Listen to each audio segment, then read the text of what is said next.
Hello नमस्कार दोस्तों, रोशन classes में आपका तहे दिल से स्वागत करता हूं। दोस्तों आज हम लोग नए टॉपिक के साथ क्या करेंगे, पढ़ाई करेंगे। यानी पहला टॉपिक हम लोग पढ़े थे, यानी जिसमें हम लोग प्रकाश के परावर्तन के बारे में पढ़े पहला लेक्चर में, जो बहुत लॉन्ग बना था, लगभग 2.5 घंटे का वीडियो बना था।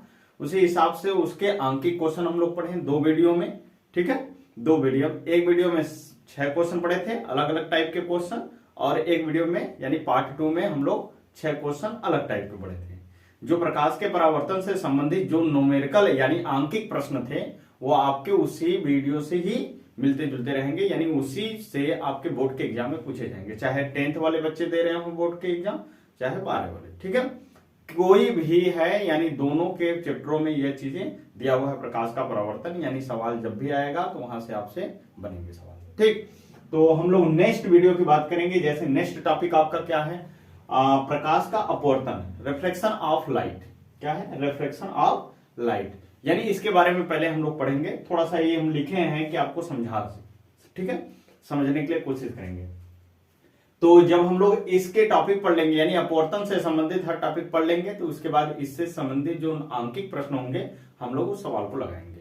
ठीक है, तो आइए हम लोग देखते हैं, इसको पढ़ते हैं जरा। कह रहा है जब प्रकाश की किरणें एक पारदर्शी माध्यम से, कैसा माध्यम? पारदर्शी माध्यम का मतलब यह हुआ कि जो इस पार से उस पार प्रकाश की किरणें चली जाए। ठीक है, कह रहा है कि पारदर्शी माध्यम से दूसरे पारदर्शी माध्यम में प्रवेश करती है।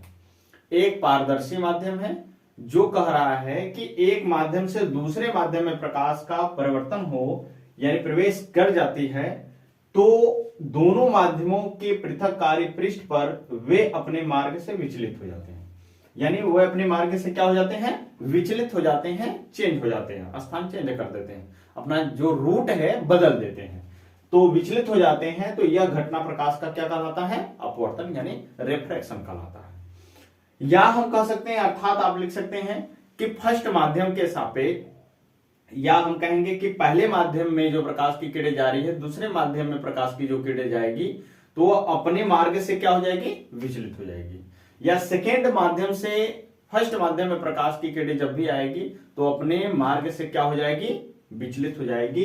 जो यहां पर क्या है? माध्यम के पृथककारी पृष्ठ पर पड़ने के बाद वो अपने लाइन को क्या कर लेगी?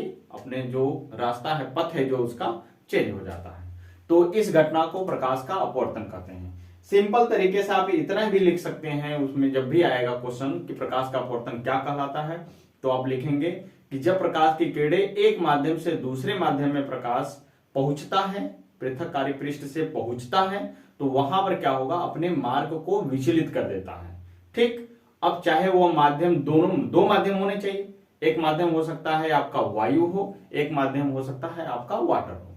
ठीक है, यानी वायु के सापेक्ष जल, ऐसे भी बोल सकते हैं कि वायु के सापेक्ष जल में प्रकाश की किरणें जब जाती है तो अपने मार्ग से विचलित हो जाती है। विचलित होगी किधर? अभी हम फिगर बना के समझाएंगे। ठीक, या तो ऐसा बोल सकता है कि जल से प्रकाश की किरणें जब जा रही है वायु में, तो अपने मार्ग से विचलित हो जाएगी। लेकिन विचलित होगी किधर? विचलित होगी, अब हम फिगर से समझते हैं। ठीक है, आगे आइए देखते हैं फिगर में। ठीक, देखें, कह रहा है कि यह आपका माध्यम है, यानी पृथककारी पृष्ठ। यह है क्या है? पृथककारी पृष्ठ, यानी जिसको हमने M1 और M2 रख दिया। ठीक, यह क्या है? आपका पृथककारी पृष्ठ है। अब कहा है कि यह लाइन जो आपका है, यह एक अभिलंब लाइन है। ठीक है, नॉर्मल लाइन, जो अब प्रकाश की किरणें यहां से पड़ रही है, यहां से पड़ेगी। यह आने वाली किरण को हमेशा बोलते हैं, क्या हम लोग बोलते हैं? आपतित किरण। आपतित किरण। ठीक, कौन सा किरण बोलेंगे? आने वाली किरण, कहीं से भी आने वाली किरणें होंगी, उनको हम लोग बोलेंगे क्या? आपतित किरण। ठीक, अब आपतित किरण यह हुआ, यह आपका क्या हो जाएगा? अभिलंब, जिसको हम लोग बोल सकते हैं नॉर्मल लाइन। ठीक है, यहां पर एन डैश लिख देते हैं, यहां पर एन लिख देते हैं। ठीक, यह आपका डॉट डॉट लाइन से दिखाया जाता है, डॉट डॉट लाइन से दिखाया जाता है कि यह पूरा डॉट लाइन है। ठीक है, तो इस तरीके से आप समझेंगे। अब कह रहा है कि अब यहां से एक पृथककारी पृष्ठ हो गया, अब पृथककारी पृष्ठ से इस माध्यम में जा रहा है, तो यह फर्स्ट माध्यम है, यह सेकेंड माध्यम है। ठीक, अब हो सकता है फर्स्ट माध्यम आपका वायु हो, ठीक, सेकेंड माध्यम क्या हो आपका जल हो। इसको हम लोग बोल सकते हैं विरल भी, विरल माध्यम, इसको बोल सकते हैं क्या सघन माध्यम। ठीक, फर्स्ट माध्यम, सेकेंड माध्यम, या वायु या जल या विरल या सघन, ऐसे बोल सकते हैं। तो आपके लिए बेटर होगा विरल और सघन के लिए, क्योंकि कोई भी माध्यम जब लेंगे तो एक दूसरे के सापेक्ष वो क्या होंगे, एक विरल होगा एक सघन होगा। ठीक, तो हम बात करेंगे कि यह लाइन आपको जाना चाहिए ऐसे सीधे में, लेकिन इस तरीके से जाएगा नहीं, जल में आ रहा है तो अब यहां से जितनी स्पीड से आ रहा है, यहां पर ध्यान दीजिएगा कि जितने स्पीड से यहां से आ रहा है वो अपने मार्ग को क्या करेगा, विचलित कर लेगा, विचलित कर लेगा, यानी अभिलंब की तरफ झुकेगा। यह अभिलंब है ना, तो अभिलंब की तरफ झुकेगा और आने वाली किरणें, आपको ध्यान होना चाहिए कि जो अभिलंब और आपतित किरण के बीच का जो एंगल बनता है इसको बोलते हैं आई, और आई को हम लोग दिखाते हैं आपतन कोण से। किससे? आपतन कोण बताते हैं। यानी जो अभिलंब और आपतित किरण के बीच का जो एंगल होता है उसे हम आई से दिखाते हैं, जिसका नाम क्या है, आपतन कोण। ठीक, अब यहां पर यह वाला एंगल क्या होगा आपका आर होगा, जिसे हम लोग क्या कहते हैं यहां पर अपवर्तन कोण। क्या कहेंगे, अपवर्तन कोण। जो अभिलंब और आने वाली किरणों के बीच में जो एंगल बनेगा, अपवर्तित किरण है, इसको इस किरण का नाम कहते हैं क्या, अपवर्तित, अपवर्तित किरण और अपवर्तन कोण। आने वाली किरण आपतित किरण, जाने वाली जो किरणें होगी यहां पर अपवर्तित किरण, यानी अभिलंब और आपतित किरण के बीच का जो एंगल बनता है आई बनेगा, और जिसे हम लोग क्या कहेंगे, आपतन कोण कहते हैं। ठीक, आपतन कोण होगा। और यहां पृथककारी पृष्ठ से जब वापस आएगी यह किरणें दूसरे माध्यम में जाएगा तो यह अपने मार्ग से विचलित हो जाएगा, यह अपने मार्ग से क्या होगा, विचलित हो जाएगा। वो किधर की तरफ जाएगा, अभिलंब की तरफ झुकेगा। ऐसा क्यों होता है, क्योंकि जब भी है यह वायु है तो इसके अंदर अणु बहुत दूर दूर होंगे, और यह जल है तो इसके अणु क्या होंगे, पास पास होंगे, जिससे टक्कर खा खा कर क्या हो रहा होगा कि अभिलंब की तरफ झुक जाता है। ठीक है, तो यही कारण है कि जब विरल से सघन में प्रकाश की किरणें प्रवेश करती है तो पृथककारी पृष्ठ से होकर जब वापस आती है दूसरे माध्यम में तो अभिलंब की तरफ क्या होगी, झुकती है। ठीक, और जो अभिलंब और आपतित किरण के बीच का एंगल बनता है इसे आपतन कोण कहते हैं। जो अपवर्तित किरण, यह अपवर्तित किरण है, अभिलंब के बीच जो बनता है कोण उसे हम अपवर्तन कोण कहते हैं, आर से डिनोट करते हैं। ठीक, अब दूसरे तरीके से इसी शब्द को हम लोग आगे समझते हैं। यह क्या है, यानी एम और एम डैश पृथककारी पृष्ठ हो गया, यहां पर यह क्या है, अभिलंब लाइन हो गया, और यहां पर आपका आने वाली किरण होगी, आने वाली किरण जिसको हम कहेंगे आपतित किरण, आपतित किरण बोलेंगे। ठीक, और यहां पर हम कह देते हैं, जैसे अभी माध्यम हम लोग लिए थे क्या, इसको विरल और यहां सघन। यानी पहले तो अब इस केस में, केस नंबर 1 है, ये क्या है, केस फर्स्ट में क्या होगा कि विरल से सघन में जा रही है प्रकाश की किरण। अब यहां पर क्या होगा, सघन से किस में जाएगी, विरल में जाएगी।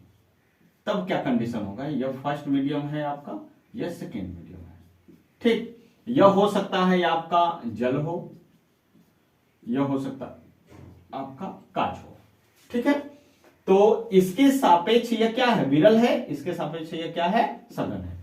तो अब क्या कहा है कि जब विरल सघन से विरल में जाएगा तो इसको जाना चाहिए इस रास्ते से, जाना चाहिए तो इस रास्ते से, लेकिन इससे अब नहीं जाएगा क्योंकि यह जल क्या हुआ आपका, सॉरी, हाँ ठीक है, गलती हो गया।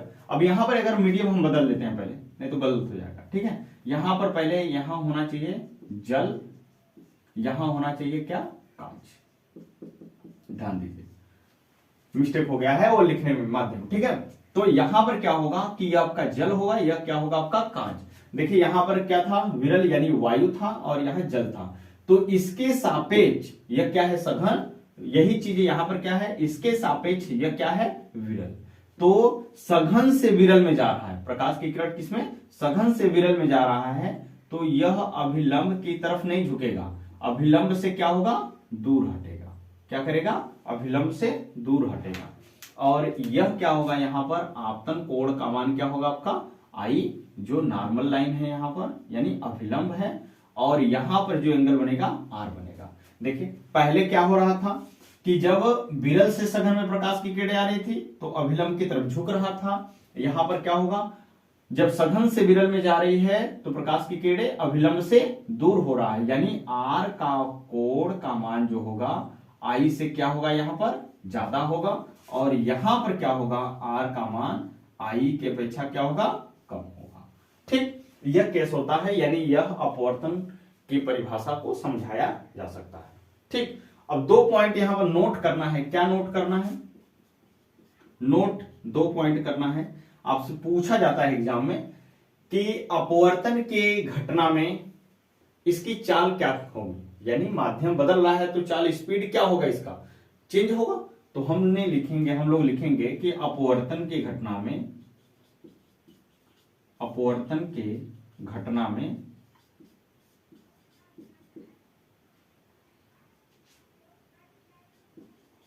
विभिन्न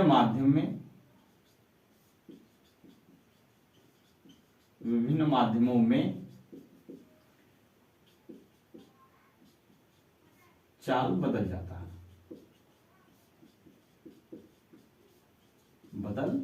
है, यह पहला नंबर का हुआ। दूसरा नोट करके लिखेंगे हम लोग, ये पहला हुआ। दूसरा क्या कह रहा है, अब इसमें पूछा जाता है कि अपवर्तन के घटना में कौन सा अपवर्तित होता है, क्या अपवर्तित होता है, क्या बदलता नहीं है। तो यह चीजें ध्यान दीजिएगा, अपवर्तन के घटना में, ध्यान दीजिएगा, अपवर्तन के घटना में आवृत्ति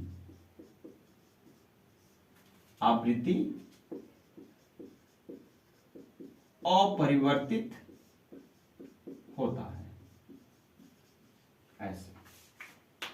यानी अपवर्तन के घटना में, देखिए अ सभी में लगा है, तो इसको ध्यान दीजिएगा कि अपवर्तन के घटना में आवृत्ति अपरिवर्तित रहता है, यानी बदलता नहीं है। जितनी आवृत्ति से ऊपर से आएगी प्रकाश की किरण, उतनी ही आवृत्ति से नीचे भी जाएगी।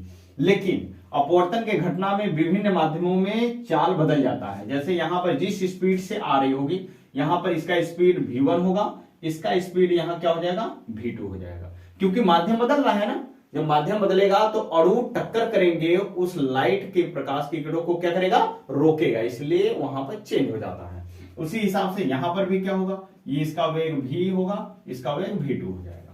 तो यह आप जान पाए कि अपवर्तन के घटना में क्या चीजें होता है, तो आपको समझ में आ गया होगा कि अपवर्तन के घटने में इस तरीके से इमेज बनता है, और इसी तरीके से आप बनाकर उसको बाकायदे दिखाएंगे।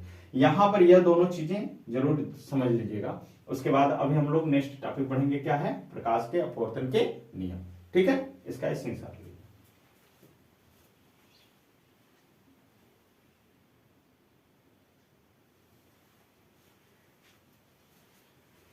हाँ, ये देखते हैं क्या है, अपवर्तन के नियम के बारे में समझते हैं। तो पहले फिर से फिगर हम लोग समझेंगे, फिगर बनाएंगे फिर समझेंगे, ठीक है। उसके बाद बात करेंगे। यहां पर इस तरीके का है, ठीक। यह पृथक कारिक पृष्ठ है जो दो माध्यमों को क्या करता है, अलग करता है। यह फर्स्ट माध्यम है, यह सेकेंड माध्यम है।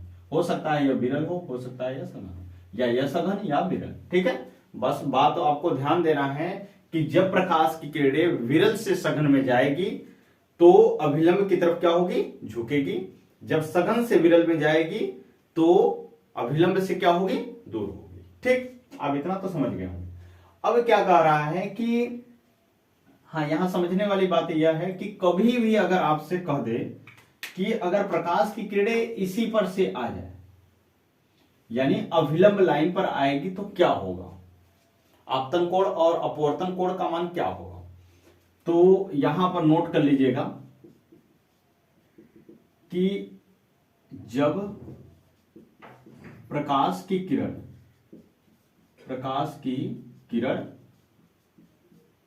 अभिलंब लाइन से, अभिलंब से आती है तो, आती है तो सीधे, सीधे बिना विचलित, बिना विचलित होकर सीधे चली जाती है, विचलित होकर सीधे चली जाती है, सीधे बिना विचलित होकर चली जाती है। ठीक, जैसे हम कह सकते हैं तो आपतन कोण का मान क्या हो जाएगा, अपवर्तन कोण के मान के बराबर होगा। वो भी आपतन कोण अपवर्तन कोण का मान कितना होगा, 0 डिग्री होगा। तो इस घटना को हम लोग अपवर्तन का घटना नहीं कह सकते हैं। ठीक है, इस घटना को हम लोग क्या कर सकते हैं, अपवर्तन का घटना नहीं कर सकते हैं। जब प्रकाश की किरण इस पर से आएगी तो इसमें भी उसी तरीके से जाएगी और यहां पर कितना डिग्री का एंगल बनाएगा, 0 डिग्री का एंगल बनाएगा। लेकिन हम लोग इस माध्यम को क्या कहेंगे, यानी अपवर्तन की घटना नहीं कही जा सकती। ठीक है, इस बात को ध्यान दीजिएगा। तो अब हम लोग बात करेंगे कि पहला नियम क्या है इसका, प्रथम नियम। प्रथम नियम, प्रथम नियम कह रहा है कि जब प्रकाश की किरणें आती है, यानी आपतित किरण, आने वाली किरण को क्या कहेंगे, आपतित किरण, आपतित किरण। ठीक, और यह जा रही है, जाना चाहिए ऐसे। अगर मान लीजिए कि यह फर्स्ट क्या है आपका, वायु है। ठीक, यह क्या है आपका, सघन है। तो अभिलंब की तरफ क्या होगी, झुक जाएगी, यानी एंगल बनेगा क्या, आर। तो परावर्तित यानी अपवर्तित किरण क्या हो, आपतित किरण, अपवर्तित किरण, आपतित किरण, अपवर्तित किरण। यहां पर क्या है, आपतित किरण, अपवर्तित किरण, और यहां पर यह वाला लाइन क्या है, अभिलंब। क्या है, अभिलंब।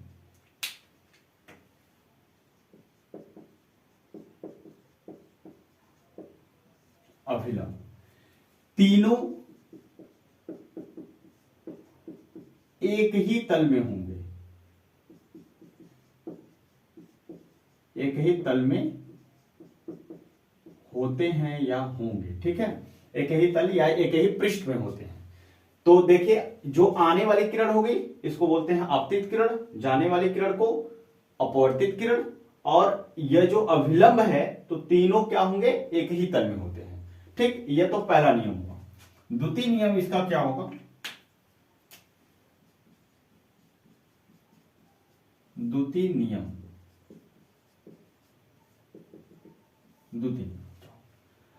द्वितीय नियम यह होगा कि किन्हीं दो माध्यमों में, क्या कहा, किन्हीं दो माध्यम, लिख सकते हैं किन्हीं दो माध्यम,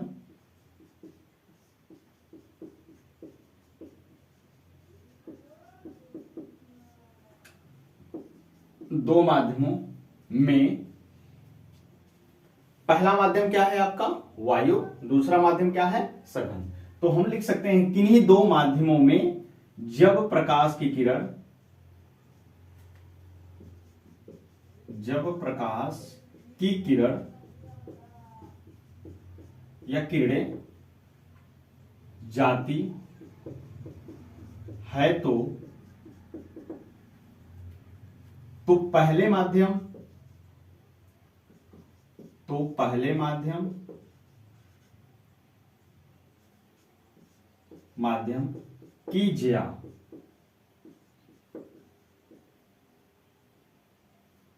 ज्या, पहले माध्यम की ज्या यानी एंगल का जो मान कर रहा है। ठीक, तथा दूसरे माध्यम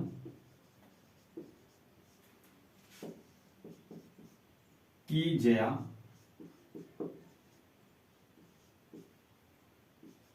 आपस में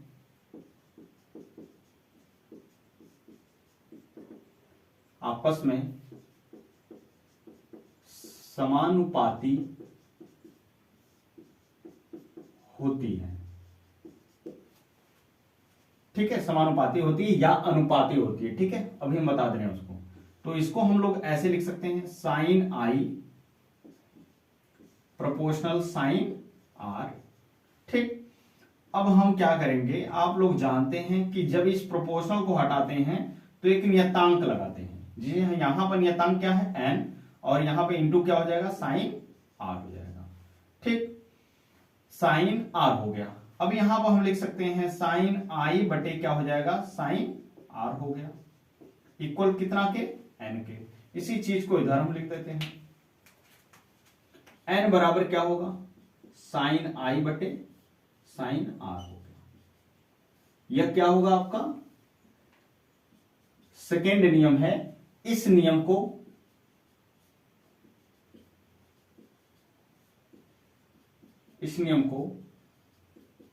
स्नेल का नियम कहते हैं। कौन सा नियम कहते हैं, स्नेल का नियम कहते हैं। और यन क्या है, जो यन क्या है, अपवर्तनांक।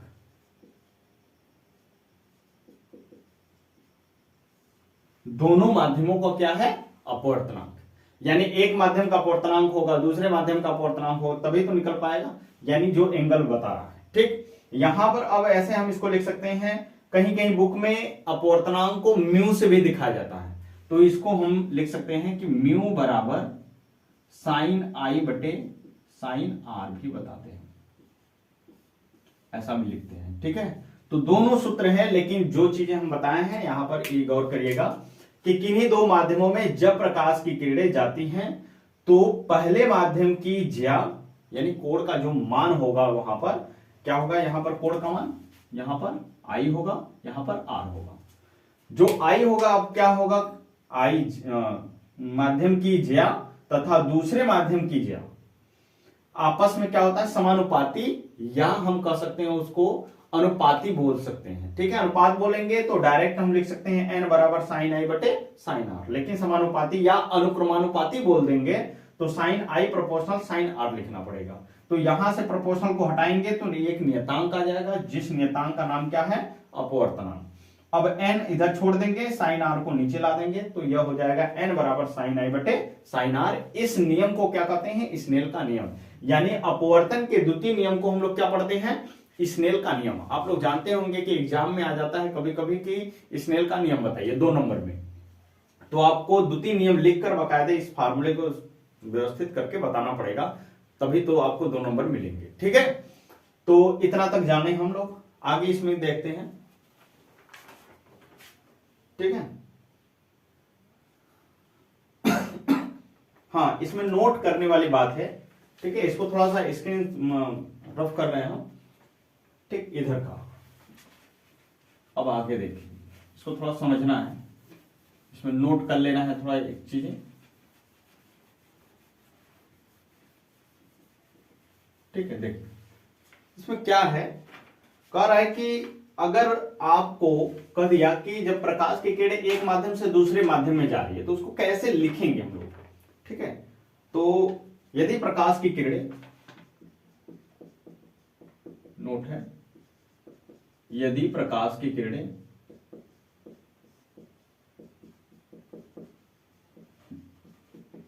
किरणें माध्यम 1 से माध्यम 1 से माध्यम 2 में प्रवेश करती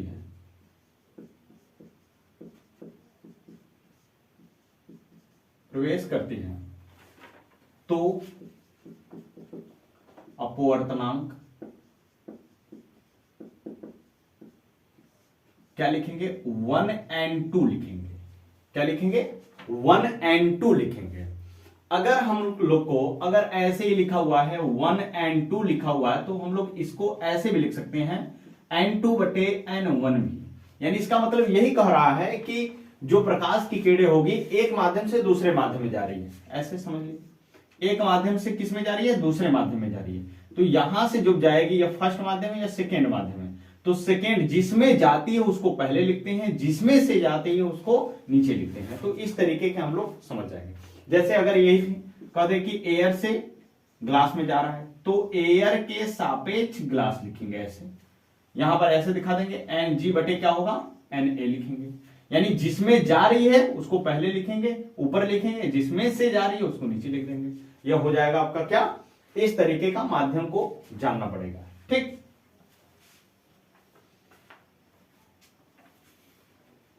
यहां पर नोट कर लीजिए। ठीक, अब यहां पर क्या छुटा हुआ है,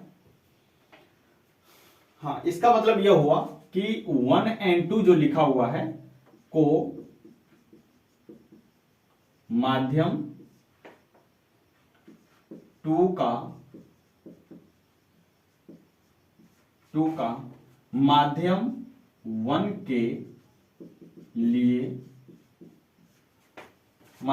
के लिए सापेक्ष अपवर्तनांक है, सापेक्ष अपवर्तनांक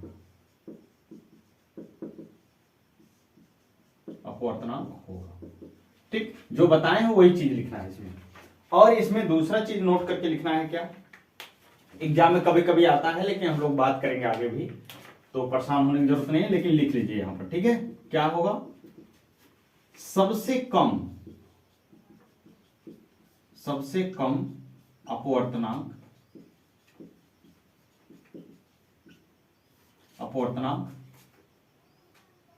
वायु या हम कहेंगे निर्वात, वायु या निर्वात का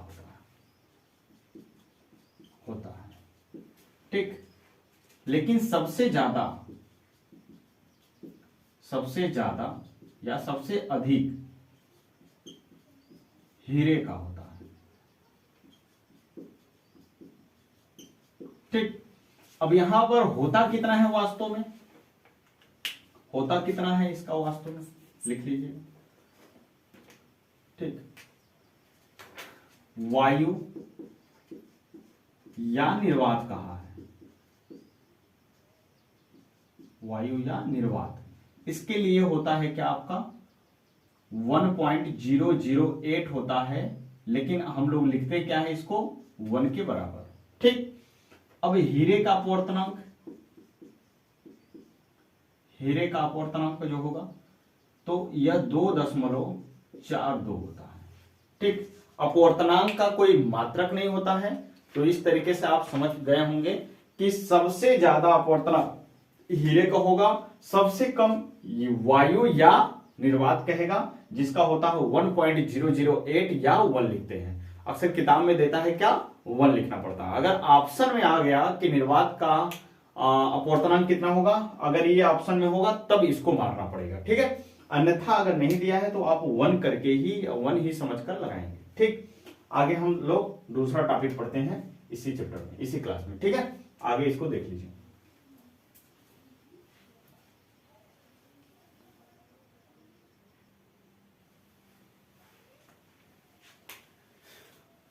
हाँ, देखते हैं क्या है हम लोग। अगला टॉपिक हम लोग का क्या है, अपवर्तनांक का प्रकाश की चाल से संबंध। यहां से क्वेश्चन बहुत इंपॉर्टेंट बनते हैं और सवाल आते भी हैं। ठीक है, तो पहले हम लोग थ्योरी पढ़ लेते हैं, फिर इससे जितने भी तरीके क्वेश्चन टॉपिक बनेंगे हम वीडियो में पूरे टॉपिक से क्वेश्चन को उठाकर ज्यादा से ज्यादा संख्या में क्वेश्चन कराएंगे, जो आपका प्रैक्टिस से अच्छे तरीके से बोर्ड के एग्जाम की तैयारी हो जाए। ठीक है, तो हम लोग बात करेंगे, कह रहा है कि प्रकाश की चाल में अपवर्तनांक में संबंध क्या है। तो किसी माध्यम का अपवर्तनांक, वही आप जान रहे हैं, कोई माध्यम यानी 2 माध्यम हमेशा लेना है। तो कह रहा है किसी माध्यम का अपवर्तनांक निर्वात में प्रकाश की चाल वो उस माध्यम में, निर्वात में जो प्रकाश की चाल होगी और वह कह रहा है उस माध्यम में प्रकाश की चाल के अनुपात के बराबर होता है। यानी यहां लिखे हैं अपवर्तनांक n बराबर, जो निर्वात या वायु दोनों इक्वल ही है। ठीक है, देखिए मान तो अलग अलग है, लेकिन इसको माना जाता है, हम लोग इक्वल ही मान लेते हैं। ठीक है, तो निर्वात या वायु में प्रकाश की जो चाल होगी बटे, यानी जो माध्यम में, जिस माध्यम में प्रकाश की चाल को निकालना है या जिसमें दिया हुआ है उस माध्यम का प्रकाश की चाल रखेंगे। तो हम लोग इसको लिखते कैसे हैं, तो यानी लिखते हैं n बराबर, यहां पर निर्वात में प्रकाश की चाल को किससे दिखाएंगे, c से। ठीक है, जो c आपका क्या होता है यहां पर, निर्वात में प्रकाश की चाल, निर्वात में प्रकाश की चाल। ठीक, जो कितना होता है यह मान, इसका मान होता है 3 × 10⁸ मीटर पर सेकेंड होता है। ठीक, निर्वात में प्रकाश की चाल। निर्वात में प्रकाश की चाल की खोज किसने सबसे पहले बताया था या खोज किया था, तो रोमर ने। चाल सबसे पहले कौन बताया था, तो रोमर ने बताया, जो निर्वात में प्रकाश की चाल होती कितनी है। तो यहां पर यह हो गया निर्वात में या वायु में प्रकाश की चाल। अब यहां कह रहे हैं माध्यम में प्रकाश की चाल। माध्यम का मतलब, माध्यम में वेग पूछ रहा है चाल, तो इसको हम मीडियम से दिखा देंगे। अब हो सकता है कौन सा मीडियम है उस पर डिपेंड करेगा। ठीक है, तो हम लोग एग्जांपल पहले देखते हैं, सिंपल तरीके से समझते हैं। ठीक है, पहला कह रहा है वायु के सापेक्ष कैसे लिखा जाता है, ध्यान देंगे। वायु के सापेक्ष, वायु के सापेक्ष जल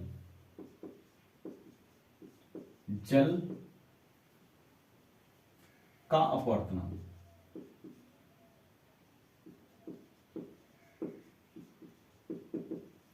ठीक, तो इस तरीके से हुआ। तो हमने किया क्या, वायु के सापेक्ष वाटर लिख तो दिया ऐसे।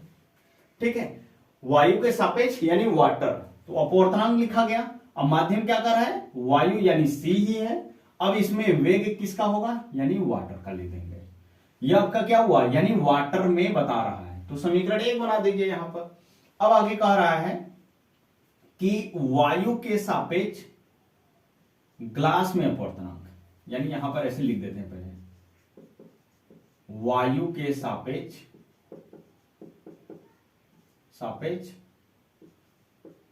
कांच का अपवर्तनांक, कांच का अपवर्तनांक। तो कैसे लिखेंगे इसको, ANG लिखेंगे, और एयर में क्या है, स्पीड उसकी यानी c होगी, और माध्यम क्या है आपका, ग्लास में जा रहा है, तो ग्लास लिखेंगे। यह हो जाएगा समीकरण 2। अब यह समीकरण जब 2 हो गया, तो हमने समीकरण 2 में समीकरण 1 का भाग कर दीजिए। समीकरण 2 में समीकरण 1 का भाग करते हैं, देखते हैं क्या मिलता है। ठीक है, तो समीकरण 2 में /2 1, तो यहां पर 2 क्या है, ANG बटे इधर का इधर कर देंगे, ANW हुआ बटे ANG का मान कितना है, इतना, C बटे VG लिख दीजिए। अब बटे यहां पर कितना होगा, इसको हमने लिखा क्या, C बटे VW, इसको हल कर दीजिए। C बटे VG लिखेंगे इंटू ये W ऊपर चला जाएगा, VW यानी वाटर में, और यहां पर C कैंसिल हुआ। यहां पर हम लोग लिखेंगे क्या, इसको देखिए ANG बटे ANW। ठीक, ANW, इसको हम लोग लिख क्या सकते हैं, दोनों माध्यम एक ही में जा रहा है, एयर से ग्लास में, एयर से वाटर में। इसको हमने लिख सकते हैं, हम लिखेंगे क्या कि WNG।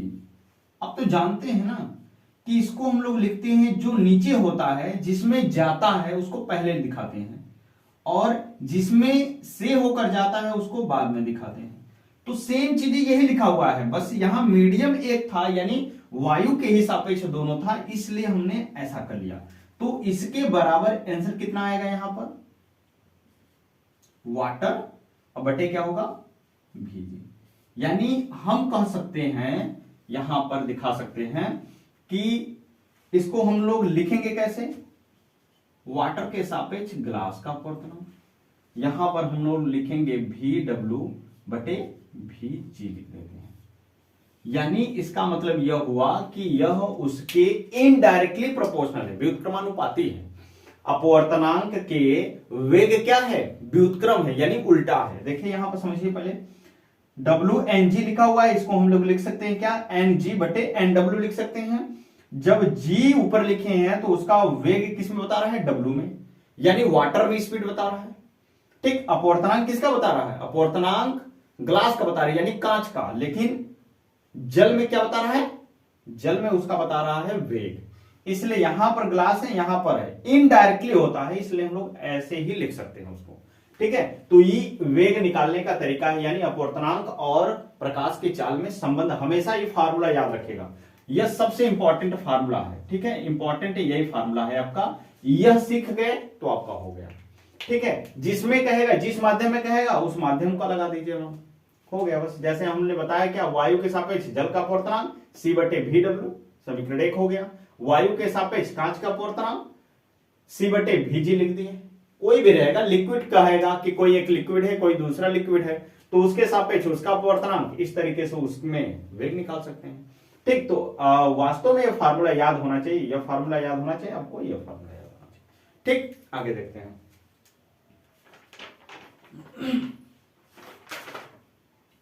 आगे एक प्रकाश के किरण का एक और गुण है जो हम लोग आगे पढ़ते हैं, इसको थोड़ा सा आप स्क्रीनशॉट ले लीजिए। ठीक है,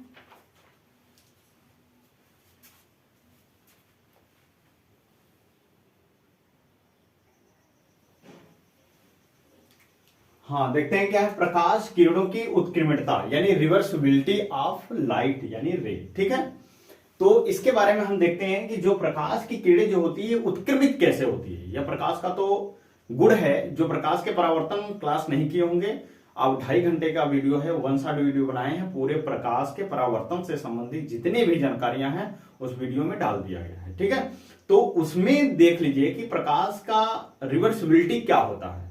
जो प्रकाश उल्टे क्रम में आता है तो यहां पर भी तो लागू होगा, अपवर्तन के घटना में भी लागू होगा। तो यहां से हम लोग समझते हैं कि कैसे क्वेश्चन बनता है, कैसे क्वेश्चन को हल किया जाता है। ठीक है, तो यहां पर हम लोग पहले इसका नियम पढ़ेंगे कि क्या होता है। तो हो क्या रहा है यहां पर, जैसे आप जान रहे हैं प्रकाश का अपवर्तन की घटना में इस तरीके का होता है कि एक माध्यम से जब प्रकाश की किरणें आती हैं या आपतित किरण है, ठीक, यहां पर जो एंगल बनेगा अभिलंब और यह नॉर्मल लाइन है। ठीक, नॉर्मल लाइन और इसके बीच का जो एंगल बनेगा कितना बनेगा, I बनता है।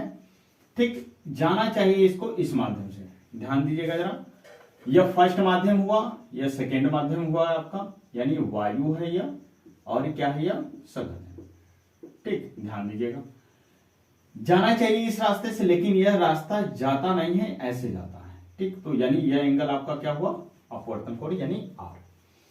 अब क्या बात करना है यहां पर कि यह तो आप जानते हैं कि यानी इस माध्यम से जा रहा है, इस माध्यम में, तो यह अभिलंब की तरफ झुकता है।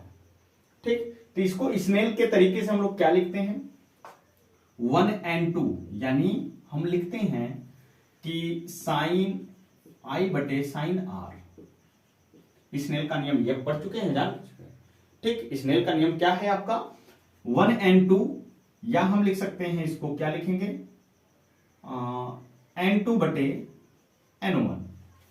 N2/N1, या 1 and 2 बराबर क्या लिखेंगे, साइन I/sin R पढ़ते हैं।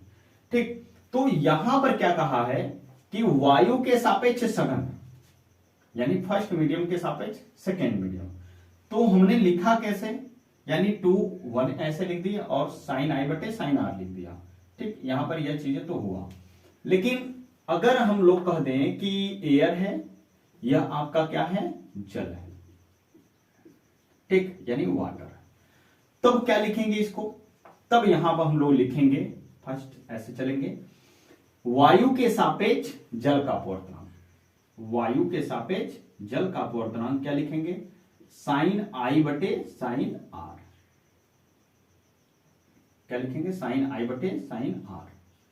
ये फर्स्ट समीकरण बना, फर्स्ट समीकरण बन गया, जो एक सिंपल तरीके से कहा गया कि जब प्रकाश की किरणें वायु से जल में प्रवेश कर रही है तो अभिलंब की तरफ क्या होगी, झुकेगी। ऐसा क्यों हो रहा है, ऐसा इसलिए हो रहा है क्योंकि इस माध्यम में जो अणु हैं, प्रकाश के अणु हैं, जो कण हैं, वो दूर दूर काफी हैं। यहां पर क्या है, अणु बहुत पास पास हैं, जिसके वजह से यहां पर क्या हो रहा है कि अभिलंब की तरफ झुकना पड़ जा रहा है प्रकाश की किरण को, और इसकी स्पीड क्या हो जा रही है, कम हो जा रही है। ठीक, तो हमने लिखा क्या कि एयर के सापेक्ष वाटर का अपवर्तनांक साइन I/sin R, इस समीकरण 1 बन गया।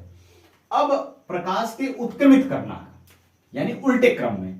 तो हमने क्या किया कि यहां पर एक समतल प्लेट लगा दिया, यानी कांच का समतल प्लेट लगा दिया दर्पण, ठीक है। अब यहां क्या होगा कि जब प्रकाश किरण यहां से आएगा टकराकर, तो प्रकाश का एक गुण है कि जिस टकराकर जैसे जाएगा, यहां पर टकराकर वापस जाएगा तो उसी पथ पर जाना स्टार्ट कर देगा।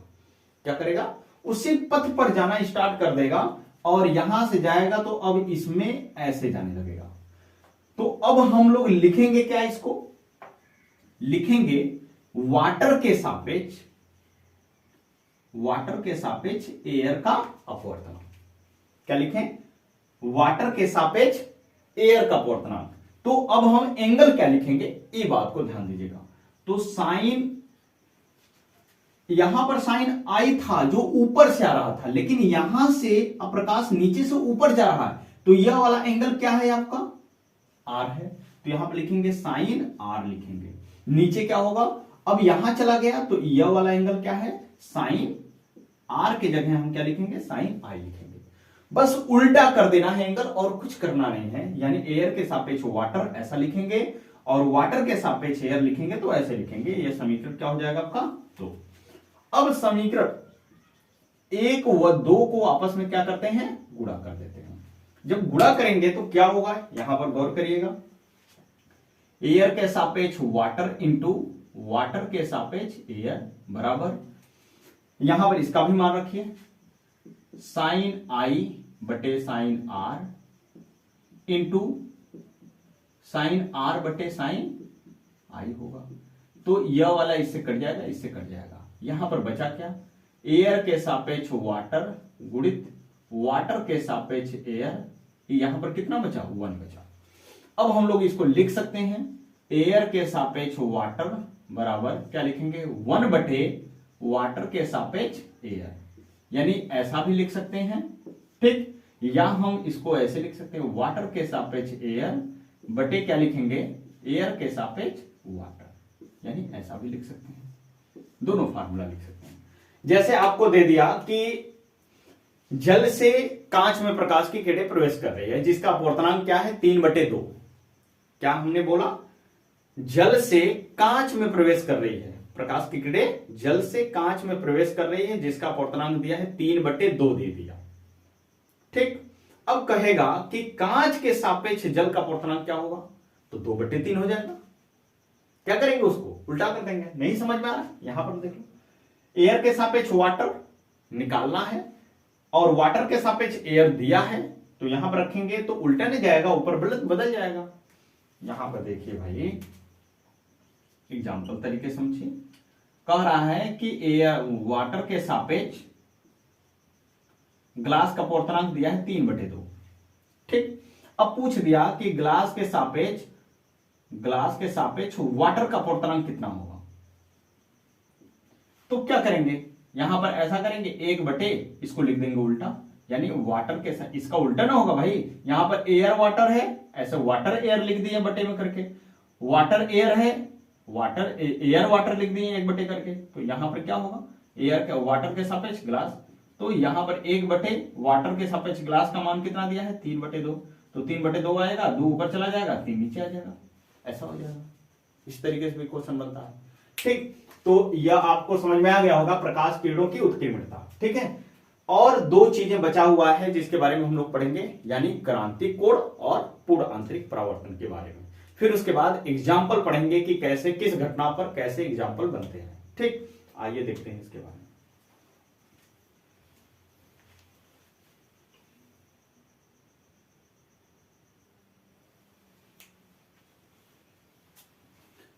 हाँ, चलिए हम लोग देखते हैं क्या क्रांतिक कोण यानी क्रिटिकल एंगल, ठीक है। यहां पर बात करेंगे कि इसका परिभाषा भी एग्जाम में आता है। 2 टॉपिक एक साथ रहता है, क्रांतिक कोण और पूर्ण आंतरिक परावर्तन के बारे में आपको समझाना है, लिखना है इस तरीके से कि मतलब लगभग 4 नंबर के क्वेश्चन आपके एग्जाम में पूछा जाता है, तो 4 नंबर में, ठीक है। उनको किरण आरेख बनाकर समझाना पड़ता भी है, तो आपको लिखना जरूरी है, इसलिए मैं इस टॉपिक को इतना बड़ा लिखा हूं, ठीक है। लेकिन कुछ है नहीं, बस 2 बार पढ़ेंगे समझ में आ जाएगा। देखिए पढ़ते हैं, क्या है? कह रहा है जब कोई प्रकाश की किरण, कह रहा है जब कोई प्रकाश की किरण, यानी यहां पर हम बनाते हैं एक फिगर, जब कोई प्रकाश की किरण, यानी ये पृष्ठ है कौन सा, यम और एम डैश है, ठीक है, यम है या और एम डैश। कह रहे जब कोई प्रकाश की किरण किसी सघन माध्यम, यह माध्यम क्या है आपका, सघन है, यह क्या हो जाएगा तब आपका विरल होगा। ठीक, देख लेते हैं फ्रेम में कट तो नहीं रहा है, नहीं, ठीक है, चलिए, कट नहीं रहा है, ध्यान दीजिएगा। अब क्या कह रहा है कि किसी सघन माध्यम से विरल माध्यम में जाती है, क्या, जब कोई प्रकाश की किरण, जब कोई प्रकाश की किरण यहां पर सघन माध्यम से या आपतित किरण होगी, ये आप तो जान रहे हैं, यहां से क्या होगा, अभिलंब लाइन खींच देते हैं। ठीक, अब कह रहा है जो सघन माध्यम से विरल माध्यम में जाती है तो अपवर्तन कोण, अपवर्तन कोण यानी आर का मान जाना चाहिए इसको ऐसे, लेकिन ऐसे जाएगा नहीं। क्यों, क्योंकि सघन से विरल में जाने पर क्या होता है, अभिलंब से दूर हटता है, तो अभिलंब से दूर हटेगा तो यानी यहां पर बनेगा, यानी यह वाला एंगल क्या हुआ आपका आर। अब कहा अपवर्तन कोण आर का मान आपतन कोण आई से अधिक होता है, यानी यहां पर क्या हुआ, आर का मान आई से क्या हुआ, अधिक हुआ, यानी आई इतना ही है और आर इतना हुआ। समझ में आ रहा है ना। कह रहा है जब कोई प्रकाश की किरण किसी सघन माध्यम से विरल माध्यम में जाती है तो, सघन माध्यम से विरल माध्यम में जाती है तो अपवर्तन कोण यानी आर का मान आपतन कोण आई से अधिक होता है, यानी दिखा दिए आर ग्रेटर देन क्या है आई। ठीक, अब क्या है आगे, ध्यान दीजिएगा, अधिक होता है यदि आपतन कोण का मान, इसका मान क्या कह रहा है, यदि आपतन कोण का मान धीरे धीरे बढ़ाया जाए तो, क्या कर रहा है, धीरे धीरे इस आई का मान क्या करेंगे, धीरे धीरे यहां पर जैसे एक बार ऐसे ले जाएं फिर एक बार ऐसे किरण को ले जाएं, तो धीरे धीरे कह रहा है कि धीरे धीरे आपतन कोण का मान यानी आई का मान धीरे धीरे बढ़ाया जाए तो आपतन कोण के एक विशेष मान के लिए, आपतन कोण के एक विशेष मान के लिए अपवर्तन कोण का मान 90 हो जाता है। अब अगला फिगर बनाते हैं। ठीक,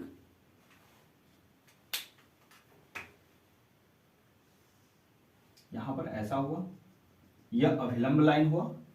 अब कह रहा है कि एक विशेष मान, आपतन कोण का मान धीरे धीरे बढ़ा रहे, तो अभी हम बता रहे थे कि यहां पर धीरे धीरे ऐसे बढ़ाते जाए बढ़ाते जाए बढ़ाते जाए, तो एक स्थिति ऐसी आएगी कि जो एंगल यहां पर होगा आपका, जो एंगल यहां पर होगा आपका, यह तो गया और यह क्या है आपका सघन माध्यम, ठीक, और यह क्या है विरल माध्यम। अब जब सघन माध्यम से विरल माध्यम में जा रहा है तो ये तो ऐसा होगा, जाना चाहिए ऐसे ही, लेकिन नहीं जा रहा था। लेकिन अब क्या हुआ कि आपतन कोण का मान एक स्थिति से बढ़ाते गए बढ़ाते गए बढ़ाते गए बढ़ाते गए, तो एक स्थिति ऐसी आई कि आर का जो मान होगा टोटल यहां पर कितना हो गया, आर का मान 90 डिग्री, यानी किरणें कहां से जाने लगी, इसी पृथककारी प्लेट से ही जाने लगे, पृथककारी सतह से ही जाना स्टार्ट हो गया, तो यानी यह आर का एंगल कितना हुआ 90 डिग्री। तो कह रहा है कि फिर से पढ़ते हैं, यदि आपतन कोण का मान धीरे धीरे बढ़ाया जाए तो आपतन कोण के एक विशेष मान के लिए, आपतन कोण के एक विशेष मान के लिए अपवर्तन कोण का मान 90 हो जाता है। अपवर्तन कोण का मान क्या हो गया 90 हो गया, तो आपतन कोण के इस मान को क्रांतिक कोण कहा जाता है। आपतन कोण के इस मान को क्या कहा जाता है, क्रांतिक कोण कहा जाता है। इसे IC या C से प्रदर्शित करते हैं। यह घटना तभी संभव होगा जब प्रकाश की किरण सघन से विरल में जानी चाहिए, तभी तो क्रांतिक कोण की घटना को हम समझ पाएंगे, अन्यथा क्रांतिक कोण की घटना को हम समझ नहीं पा सकते। ठीक है, तो बात फिर से समझने की कोशिश करेंगे। जब कह रहा है कि जब प्रकाश की किरणें सघन माध्यम से विरल माध्यम में जाती है तो अभिलंब की तरफ क्या होगी, यानी अभिलंब से क्या होगी दूर हटेगी, और जो आपतन कोण का मान होगा, आपतन कोण का मान जो होगा अपवर्तन कोण के मान से क्या होगा कम होगा। तो ऐसी स्थिति में जब हम अपवर्तन कोण आपतन कोण का मान क्या करेंगे, आपतन कोण का मान धीरे धीरे धीरे धीरे बढ़ाते जाएंगे, तो एक स्थिति ऐसी आ जाती है कि अपवर्तन कोण का मान 90 हो जाता है, तो आपतन कोण का मान जो प्राप्त होता है या जो मान पर अपवर्तन कोण का 90 बनता है, उसी मान को हम क्या कहते हैं, आपतन कोण के उस मान को क्या कहेंगे, क्रांतिक कोण कहते हैं। क्या कहते हैं, क्रांतिक कोण कहते हैं। ठीक, अब हम बात सीख गए होंगे कि इतना हम समझ गए होंगे। अब आगे हम बात करेंगे कि इसके बाद एक टॉपिक है इसी से संबंधित है, जो पूर्ण आंतरिक परावर्तन के बारे में है। ठीक है, तो हम सिर्फ ऊपर के रफ करेंगे, बाकी आप स्क्रीनशॉट ले लीजिए एक बार, क्योंकि इसी फिगर के आगे हम फिगर बना के समझाएंगे, क्योंकि आपका यह जो क्रम है यह सही है। ठीक है, तो ऊपर वाला हम रफ करेंगे, इसलिए स्क्रीनशॉट मान लीजिए। ठीक,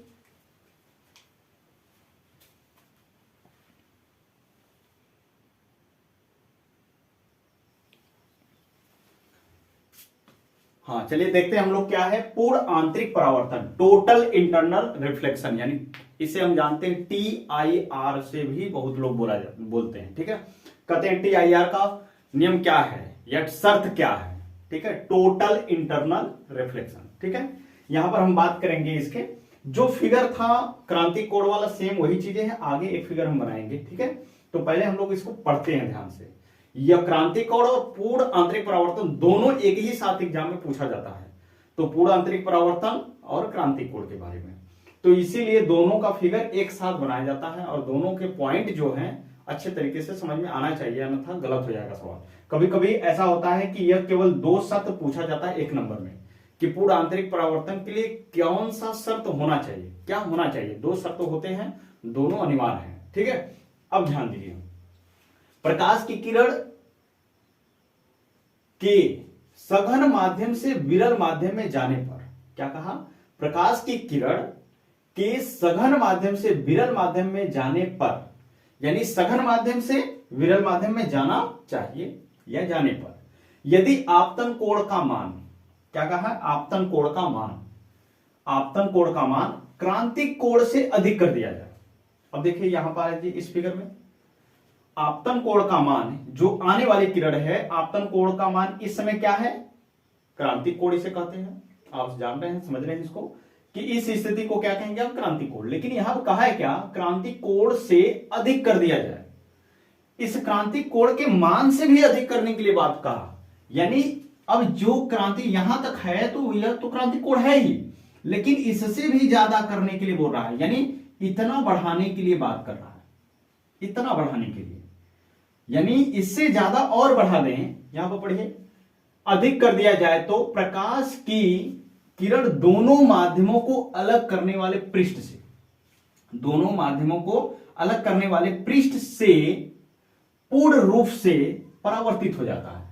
यानी यही यहां से जो परावर्तित करने वाला पृष्ठ है, अलग करने वाला, यहां से ही क्या होगा, यानी देखिए जब यहां क्रांतिक कोण था तो यह वाला लाइन कहां से जा रहा था, ये परावर्तक पृष्ठ से ही चला जा रहा था। लेकिन कह रहा है कि क्रांतिक कोण के मान से भी अधिक कर दिया जाए, थोड़ा सा और अधिक कर दिया जाए, तब कह रहा है कि जो परावर्तक पृष्ठ है उससे पृष्ठ से पूर्ण रूप से परावर्तित होकर उसी माध्यम में वापस लौट जाता है। यानी इसी माध्यम में वापस लौटने का मतलब क्या हुआ, यहां पर फिगर को समझिएगा,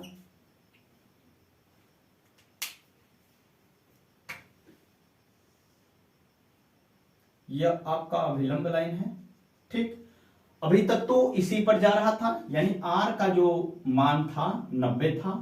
ठीक, यहां पर ऐसे था, यह आपका क्रांतिक कोण था, जो क्रिटिकल एंगल यहां पर ऐसे था और इसी पर चला जा रहा था। लेकिन अब ऐसा नहीं कह रहा है, अब कह रहा है कि इसका मान और बढ़ा दिया गया, क्रांतिक कोण के मान से भी क्या कर दिया गया है, बढ़ा दिया गया, यानी सी के मान से भी आपतन कोण का मान बढ़ा दिया गया, यानी आपतन कोण का जो मान होगा और ज्यादा हो गया, क्रांतिक कोण के मान से भी ज्यादा हो गया। तो अब यहां से यह प्रकाश की किरण इसी माध्यम में वापस लौट जाएगी, परावर्तक पृष्ठ से पूर्ण ही रूप से वापस लौट जाती है उस माध्यम में। तो इस घटना को हम लोग क्या कहेंगे, प्रकाश का पूर्ण आंतरिक परावर्तन कहते हैं। यानी आप कह सकते हो कि क्रांतिक कोण के मान से आपतन कोण का मान ज्यादा हो जाने पर पूर्ण आंतरिक परावर्तन की घटना देखने के लिए मिलती है।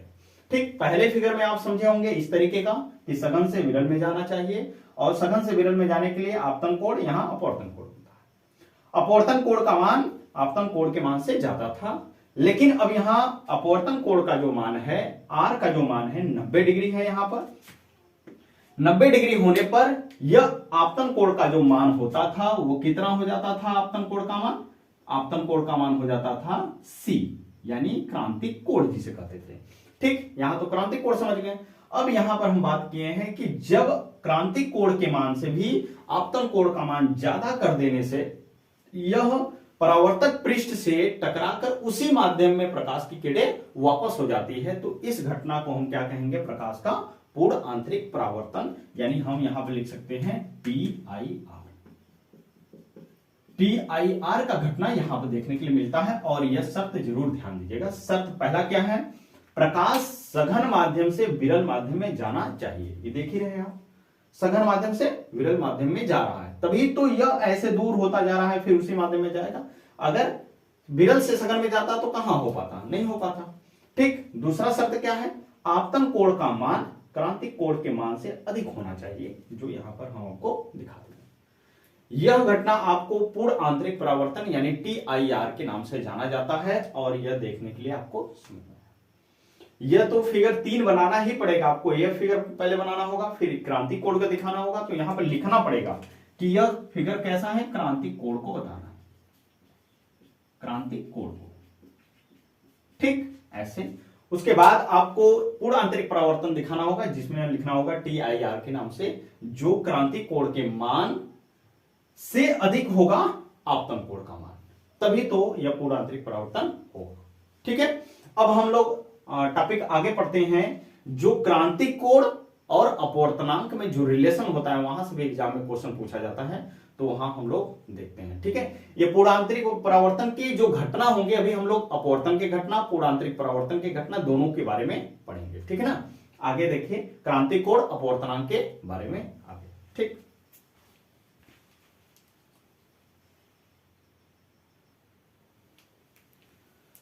हाँ, देखते हैं क्या अपवर्तनांक और क्रांतिक कोण में संबंध क्या है, यानी उनमें रिलेशन क्या है।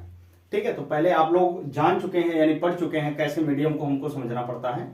तो देखिए कह रहा है कि यदि विरल माध्यम और सघन माध्यम को क्रमशः 1 व 2 मान लिया, यानी हमने माना क्या? विरल माध्यम को फर्स्ट मीडियम, यहां से समझेंगे, इसको हमने मान लिया क्या? विरल माध्यम। ठीक, सेकेंड को माना क्या? सघन माध्यम। अब ध्यान दीजिएगा जरा, कह रहा है कि विरल माध्यम और सघन माध्यम को क्रमशः 1 व 2 दिखाए, तो इसने नियम के अनुसार क्या कहा है? सघन माध्यम के सापेक्ष विरल माध्यम का अपवर्तनांक क्या होगा? सघन माध्यम के सापेक्ष, सघन माध्यम का मतलब सेकेंड, यानी 2n1 लिखेंगे हम इसको, 2n1 दिखाएंगे, तो स्नेल का नियम क्या कह रहा है? 2n1 बराबर क्या हो जाएगा? साइन आई बटे क्या होगा?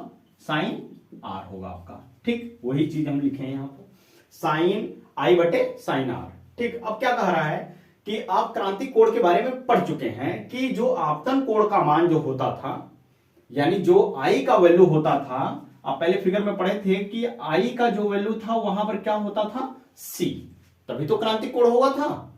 आपतन का मान जो एक ऐसा लिमिट पर आ जाता है जिसे हम क्या कहते हैं? R का मान 90 हो जाता है, तो उस आपतन कोण के मान को हम क्या कहते थे? क्रांतिक कोण कहते थे। तो यहां पर आपतन कोण यानी आई का मान क्या हुआ?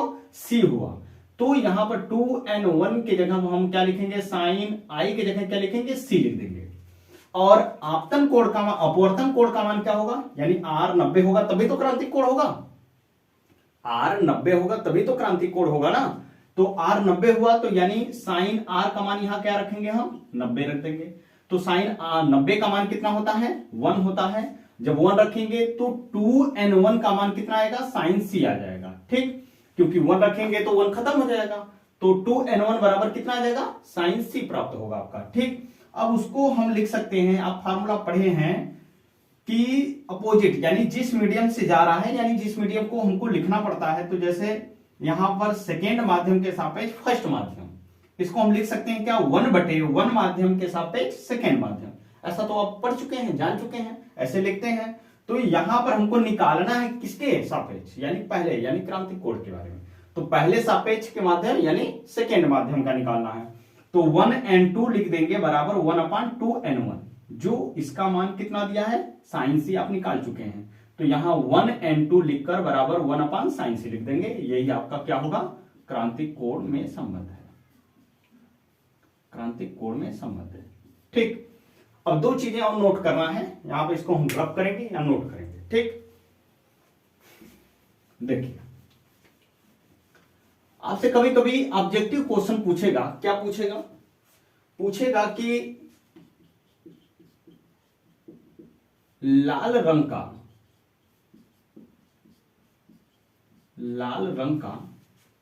अपवर्तनांक,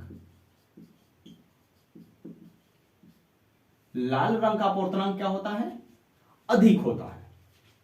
लाल रंग का अपवर्तनांक क्या होता है, अधिक होता है। ठीक है, जब लाल रंग का अपवर्तनांक जब आपका अधिक होता है तो उसका क्रांतिक कोण क्या होगा, लाल रंग का अपवर्तनांक अधिक होता है,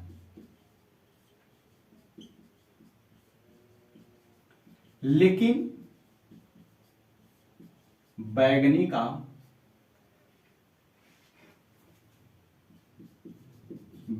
रंग का कम होता है।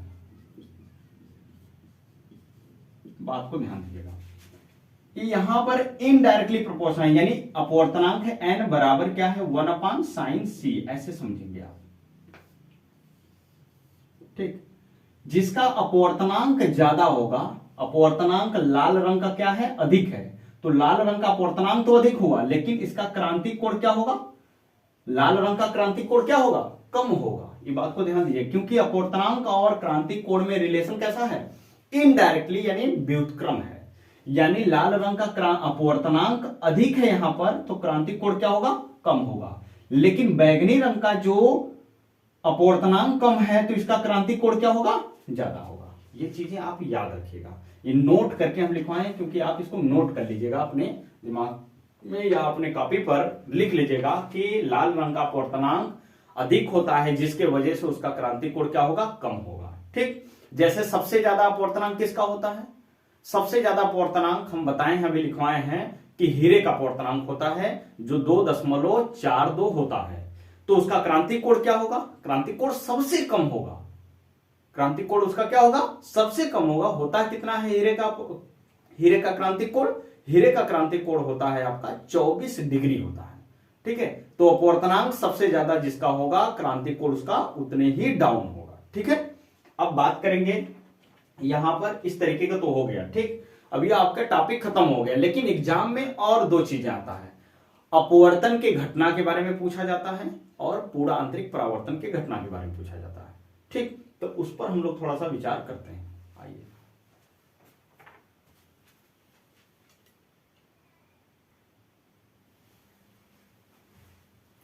हाँ, चलिए देखते हैं क्या अपवर्तन की घटना के बारे में पढ़ेंगे और पूर्णांतरिक परावर्तन की घटना के बारे में पढ़ेंगे। ठीक है, अब इसमें हम लोग देखेंगे कि यह घटना कैसे होता है, यानी आपको एग्जाम्पल में पूछेगा कि अपवर्तन की घटना के बारे में बताइए।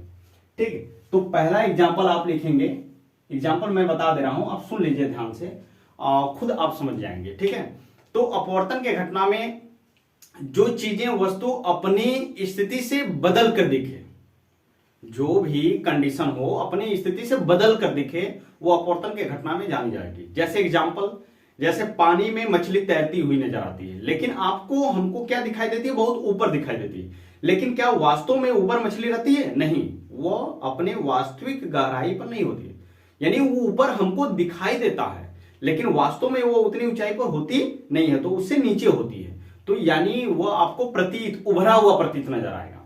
जैसे क्या होगा, आप बाल्टी के अंदर सिक्का रख दीजिए या कोई ग्लास रख दीजिए या अपना उंगली डालिए, तो आपको मोटी दिखाई देगी। पानी में कोई भी चीजें वास्तविक से मोटी दिखाई दे, उभरी दिखाई दे, वो क्या होगा, आपका अपवर्तन का घटना। जैसे आप बीकर में आप पेंसिल को रख दीजिए, टेढ़ी दिखाई देगी, चम्मच टेढ़ी दिखाई देगी। सेव को रख देंगे पानी में, वो बड़ा दिखाई देगा। आप उंगली को पानी में डाल रहे हैं तो वो उभरा हुआ दिखाई देगा और मोटा। कभी आप बोतल को या ग्लास, जो शीशे का ग्लास होता है, आप पीछे से पकड़ते हैं तो आपकी ग्लास के सामने से, आप इधर सामने से देखते हैं ग्लास की तरफ अपने उंगली को, तो उंगली क्या दिखाई देती है, बहुत मोटी दिखाई देती है। कारण क्या है, उसमें क्या हो रहा है, प्रकाश का अपवर्तन का घटना हो रहा है। जिसलिए मैं कहूंगा इसलिए कि आपको जो भी चीजें उभरी हुई नजर आती हैं, यानी जो उभरी हुई प्रतीत होती है, वह वास्तविक क्या होता है, आपका अपवर्तन का घटना होता है। पानी में कोई भी चीजें रखेंगे या बीकर रख रहे हैं पानी में, टेढ़ी दिखाई देगी, चम्मच रख रहे हैं टेढ़ा दिखाई देगा, पेंसिल रख रहे हैं टेढ़ा दिखाई देगा। यह सभी घटना क्या होगा, प्रकाश का अपवर्तन के कारण होगा। एक और इंपॉर्टेंट है कि जो तारे टिमटिमाते हैं, क्या होते हैं, तारे टिमटिमाते हैं, तो तारे जो टिमटिमाते हैं वो किसके कारण होता है, यह आपके प्रकाश के अपवर्तन के कारण होता है। आकाश नीला दिखाई देता है, आकाश नीला दिखाई देता है, तो जब आपका प्रकीर्णन होगा, प्रकीर्णन स्कैटरिंग जिसको बोलते हैं, तब तो ठीक है। अगर प्रकीर्णन नहीं है तो आप अपवर्तन को मार सकते हैं। ठीक है, प्रकाश के अपवर्तन के कारण ही क्या है, आकाश नीला दिखाई देता। अगर ऐसा है तो ठीक है, नहीं तो अगर प्रकीर्णन होगा तो आप प्रकीर्णन को मारेंगे। ठीक है, क्योंकि प्रकीर्णन ही क्या करता है, लाइट को, बैगनी को क्या करता है, वो बिखेरता है यानी फैलाता है। अगर प्रकीर्णन में ऑप्शन में है तो प्रकीर्णन सही होगा, अगर नहीं है तो आप मार सकते हैं अपवर्तन को। ठीक, और दूसरी बात यह है कि और एग्जाम्पल इसका आता है, जैसे सूर्य को आप देखे होंगे कि जब सूर्य उगने से पहले और अस्त होने के बाद कुछ समय तक वहां के जो क्षितिज जो भाग होते हैं वह रंगीन दिखाई देते हैं, लाल दिखाई देते हैं। तो उसका कारण क्या होता है, तो प्रकाश के अपवर्तन का कारण होता है। तो इस तरीके से पूछेगा कि सूर्य के उगने से पहले 2 मिनट पहले या कुछ समय पहले, सूर्य अस्त के बाद कुछ समय लाल उसकी स्थिति क्यों दिखाई देती है, या सूर्य का लाल दिखाई देना क्यों होता है वहां पर, तो उसका कारण यही होता है कि प्रकाश का अपवर्तन। लेकिन सिर्फ कहेगा कि सूर्य का लाल दिखाई देना तो प्रकीर्णन मारेंगे। सूर्य का लाल दिखाई देना, सूर्य का लाल दिखाई देना प्रकीर्णन, लेकिन सूर्यास्त से पहले सूर्यास्त के बाद लाल दिखाई देना अपवर्तन के कारण होता है। ठीक, ये सभी चीजें अपवर्तन की घटना के बारे में आप समझ गए होंगे। ठीक, अब दूसरा बात हम कहेंगे पूर्ण आंतरिक परावर्तन का घटना। इसमें भी क्या होता है, इसमें जो भी चीजें, यानी जैसे मान लीजिए पानी में परखनड़े डाल दिए, उसमें चमकीला दिखाई दे रहा, हीरे का चमकना, गोली आप देखे होंगे, गोली, कांच की गोली देखे होंगे, बीच में चमकती हुई नजर आती है, या शीशे के ऊपर आप धोस लग गया है या फूट गया है तो उसके किनारे वाला पार्ट क्या दिखाई देता है, चमकीला दिखाई देता है। यानी जो भी चीजें टूटी उटी हैं यानी कांच की, तो वह किनारे की तरफ वो चमकीला दिखाई देता है, उसका कारण क्या है, पूर्ण आंतरिक परावर्तन होता है। पूर्ण आंतरिक परावर्तन का सबसे इंपॉर्टेंट है रेगिस्तान में मरीचिका का बनना। सबसे इंपॉर्टेंट क्या है ये लाइन, रेगिस्तान में मरीचिका का बनना। जैसे आप कभी रोड पर जाते होंगे तो देखे होंगे धूप पड़ता है रोड पर, तो आप कुछ दूर पहले ही रहते हैं तो भी आपको दूर रास्ते पर क्या दिखाई देता है, लगता है पानी है। ऐसा होता नहीं है, आप जाते हैं आगे तो पानी गायब हो जाता है। इसीलिए रेगिस्तान में जो जानवर होते हैं दूर दिखाई देता है उनको पानी, लेके वहां जाते हैं तो पानी नहीं रहता, फिर वहां से देखेंगे दूर पर तो उनको फिर पानी दिखाई देगा। तो उन्होंने सोचते हैं, क्या सोचते हैं जानवर कि आगे फिर से मिल जाएगा पानी, तो ऐसे जाते जाते मर जाते हैं। ठीक है, तो रेगिस्तान में मरीचिका का बनना और ठंडे देशों में मरीचिका का बनना, ये सभी घटनाएं क्या होती हैं, आपके प्रकाश के पूर्ण आंतरिक परावर्तन पर आधारित है। ठीक है, सबसे इंपॉर्टेंट हीरे का चमकना, मरीचिका का बनना, रेगिस्तान में हो चाहे ठंडे प्रदेशों में हो, या अगर हम कहें गोली के बीच में कांच का चमकना होता है, और शीशे की दीवारों पर यानी किनारों पर फूटा हुआ है, कांच फूटी हुई है, टूटी हुई है, तो वो चमकता है किसके कारण, तो प्रकाश के पूर्ण आंतरिक परावर्तन के। ठीक है, तो इस तरीके से आप इन दोनों के घटना के बारे में जान के, एक फार्मूला आपका छूट गया था, जो फार्मूला को लिख लीजिए, जब सवाल लगवाएंगे हम तो उसमें इसका काम आएगा। तो आप जानते हैं अपवर्तनांक, अपवर्तनांक यानी n बराबर वास्तविक गहराई, जो मछली वाला बताए हैं इसी पर सवाल लगेगा, वास्तविक गहराई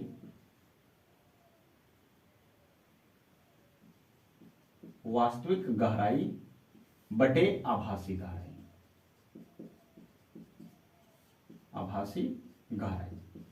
ये फार्मूला आपका होता है, यहां पर इस तरीके से भी लिखा होता है, अगर बुक में देखेंगे तो बहुत जगह पर ऐसा भी मिलेगा, H और H' मिल जाएगा। ठीक, इस तरीके का, तो कोई भी फार्मूला लगा सकते हैं, कोई दिक्कत नहीं है। बस आपको याद होना चाहिए कि अपवर्तनांक बराबर क्या होता है, वास्तविक गहराई बटे आभासी गहराई, जैसे मछली को मारना है कितने दूरी पर मारेगा, या कोई वस्तु हमको जल में दिखाई दे रही है तो ऊपर कितना दिखाई दे रहा है, ये सभी चीजें जो है अपवर्तन के घटना से है, उसी चैप्टर से यह चीज क्या है, सूत्र है, इसको जानना है। तो आप लोग यानी जो प्रकाश के अपवर्तन के घटना थे, जितने भी चैप्टर से टॉपिक बनते थे हम लोग पढ़ चुके हैं। ठीक, अब कल से हम लोग दो वीडियो में आंकिक प्रश्न को हल करेंगे। यह क्लास 10th और 12th दोनों के क्लास के लिए इंपॉर्टेंट क्लास है आपका। ठीक है, तो आपसे यह निवेदन है कि आप अगर चैनल को सब्सक्राइब नहीं किए हैं तो चैनल को आप सब्सक्राइब करिए, ज्यादा से ज्यादा लोगों को जोड़िए, और हम यूपी बोर्ड के एग्जाम की तैयारी अच्छे तरीके से कराएंगे, आपके आंकिक क्वेश्चन हो चाहे थ्योरी हो। ठीक है, तो फिजिक्स हो या आपके केमिस्ट्री के क्वेश्चन भी हो सकते हैं कि 10th के केमिस्ट्री का क्वेश्चन भी हम कराएंगे, लेकिन अभी फिजिक्स के क्वेश्चन को करा लेंगे, पूरा कंप्लीट कर लेंगे, तब आपके केमिस्ट्री काम करेंगे। ठीक है, तो इस वीडियो को देखने के लिए आपको धन्यवाद, और ज्यादा से ज्यादा मित्रों में आप शेयर करिए, क्योंकि आंकिक क्वेश्चन और थ्योरी के साथ हम लोग पढ़ रहे हैं। ठीक है, धन्यवाद।